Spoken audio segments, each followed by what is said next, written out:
What's just happened? We've managed to get across a bridge together, which is awesome, really awesome. How are you feeling at the moment? Yeah, really empowered. Just going through all the different processes that you have to get someone to follow you in a situation they're uncomfortable with. What have you learned? I have to be really clear about what I want, and I've got to follow through when that doesn't happen. Yeah. How has this last 2 days made you a better leader?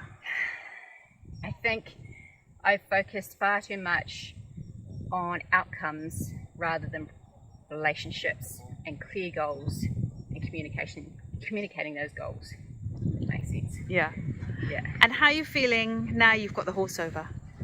I've still got one more challenge to do with the poles, but just really a huge sense of achievement that we've gone from just stopping to going over a bridge. Like, that's a massive achievement. Yeah. So yeah, feel really powerful actually. Yeah. And what would you say to somebody thinking of doing this program?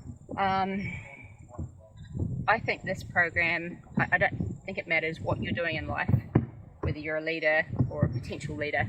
I think understanding yourself and how you relate to the people around you will always have huge dividends. Doesn't matter what you do. So I would totally do it. Yeah. I've been wanting to do it for ages, so I'm stoked.